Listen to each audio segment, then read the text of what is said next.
Hey everybody, welcome back to my channel. I hope everybody's Diwali season is off to a great start. I hope everybody's prepping and getting ready for all of the delicious things that they're going to be making in their homes very soon. In today's video, I wanted to share my recipe for this crunchy Mithai, or as some Guyanese people know it as latto or lacto. Now, I've already shared this recipe before, but I've shared a recipe for a very small batch. In today's video, I'm going to be giving you a recipe for a pretty large batch. This way you can make it if you're having an event or if you wanted to share it with family and friends. The ingredients and the measurements will be left in the description box right below this video, so all you need to do is click on the drop-down menu and all of those ingredients and measurements will appear and you can use those to put this recipe together. The first thing that we're going to do is start off in a large bowl and we're going to go in with some all-purpose flour. And into my all-purpose flour, I'm going to be going in with a little bit of baking soda. Now, although the baking soda is optional, this is going to allow the Mithai to get a very nice, crispy texture. And remember, this is baking soda, not baking powder. And also, I'm going to be going in with some granulated sugar. This is going to allow it to keep that crispiness as well. And now I'm going to flavor it with some delicious spices. I'm going to be going in with some freshly ground cardamom or elychee. And at this point, I'm going to be going in with some freshly ground anise seeds, and I'm also going to be going in with some nutmeg and some cinnamon powder. If there are any other types of seasonings or spices you want to add in, you can feel free to go in with them. You just want to mix everything well with some clean hands and get everything well combined. At this point, I'm going to be going in with my unsalted butter. If you don't want to use butter for this recipe, you can go ahead and use ghee. And all we're going to do is mix everything together and get it crumbled within that flour mixture. Once you've gotten your butter or your ghee mixed in, it is time to go in with lots of fresh ginger. Now, this fresh ginger that I'm using, it's actually pretty potent, but I did use a good amount because I wanted that flavor to come through. I'm also going to be sprinkling in some mixed essence or vanilla essence. You can use any type of essence you want. And at this point, I'm going to start to stream in some cold milk a little bit at a time. Now, you can either use whole milk, you can use 2% milk, or you can use evaporated milk. And while you're mixing this mixture, you do not want it to be too soft and sticky. The reason being is because if it's too sticky, you're going to have a very hard time rolling it out later on, and you're going to have an especially hard time cutting them out. So once your dough comes together and it's nice and smooth, it is time to go ahead and break your dough balls into smaller balls so we can make some batches here. So I'm going to break my dough ball into 4 separate balls, and I'm going to go ahead and smooth out the tops of them and roll them nicely. And I'm going to allow them to rest for about 5 to 6 minutes. And now onto my floured surface after this 5 to 6 minutes of resting, I'm taking one of my dough balls, lightly flouring the surface, and I'm going to roll it out to my desired thickness. I like to do about 1/4 of an inch for my crunchy Mithai. Some people like it a little bit thicker and some people like it a little bit thinner. Now, once you get your dough rolled out to your desired thickness, it is time to go ahead and cut it out. So I like to use a pizza cutter when I'm doing this. The reason being is because it's just so much easier. If you use a knife, sometimes the knife tends to stick up on the dough and it just becomes very hard to work with.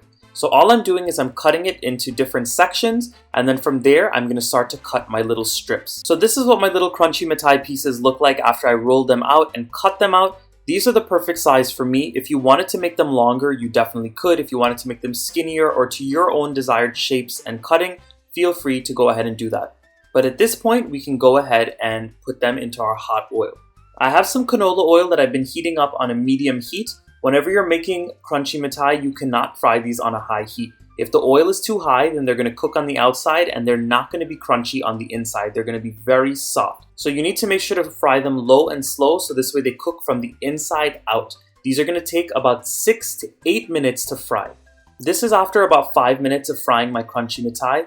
As you all can see, the oil is still not bubbling vigorously. It's only slightly bubbling. This is exactly what you want. So I'm going to keep on moving these around, allow them to get even crispier, and then I'll show you what they look like when they're ready to come out. So it's been about 8 minutes in total, and you're going to see that when the Mithais are done frying, those bubbles are going to slow down even more. The reason the bubbles slow down all around them is because all of the moisture has actually cooked out from the inside of the Mithai. So at this point, I'm going to go ahead and grab my batch out. I'm going to drain them very well with a slotted spoon, and I'm going to put them into a plate or a bowl that I've lined with some paper towels. And then we will continue frying until we finish all of our batches. I finished frying all of my crunchy Mithai, and I just wanted to show you all how beautiful all of this crunchy Mithai looks. So in order to make my sugar syrup or my paag, we're going to start off in a little pot. And inside of this little pot, I'm going to be going in with my granulated sugar. Granulated sugar will always give you the best results, but of course, if you wanted to use brown sugar or demerara sugar, you definitely could. And at this point, I'm also going to be going in with my water And I'm going to be going in with some vanilla essence. I'm also going to be going in with a nice sprinkling of cardamom powder or elychee.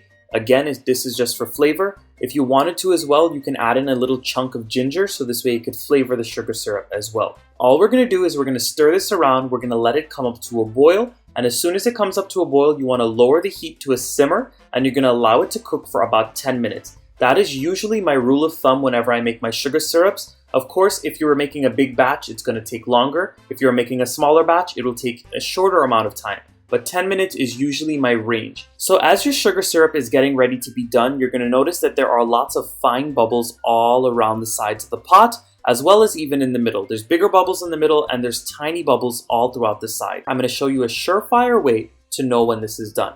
You want to take a couple pieces of your Mithai and put them in a little bowl, and you're just going to stir them up. What this does is you don't have to add it into the whole batch. You can just go ahead and test out a little bit so you don't mess up your whole batch if the sugar syrup is not actually done. Now, if while you're stirring this mixture up, you see that the spoon starts to get cloudy from that sugar syrup, you know that your batch of sugar syrup is done cooking. And of course, if you're stirring and the mixture is still very clear and liquidy, you want to cook your sugar syrup or your paag for a longer amount of time. The paag is done cooking, so I'm going to pour it all over my crunchy Mithai pieces. Whenever you're doing this, you want to make sure to use a very big bowl or a very big pot, so this way you have the space to turn it around. So all I'm going to do is I'm going to keep on tossing this mixture, and I like to go from the sides of the bowl down and then bring it back up. You don't want to just go ahead and stir from the middle because they're going to break apart and you're going to have a mess on your hands. And after a few minutes of stirring everything together, you're going to start to see that sugar syrup is crystallizing very well all over your crunchy Mithai. And towards the end of the process, when you don't want to stir anymore, this is a great step right here. Just keep on tossing the bowl up little by little very carefully, so this way it can dry out the residual sugar syrup and it can break apart any pieces of Mithai that might have stuck together. My crunchy Mithais had such a beautiful texture. They were crispy all the way till the inside. They had a beautiful gingery flavor. I loved all those warming spices that I used throughout. And you guys, this is just perfection right here. After lots of little trials and errors in my own kitchen, I got a recipe that I was super happy with, and I'm happy that you all are going to be able to enjoy this in your own homes. If you enjoyed this video today, please go ahead and give it a thumbs up. Subscribe to my channel if you're not subscribed yet. Drop your comments down below and let me know what I should make next. I'll see you all again very soon. Bye everyone.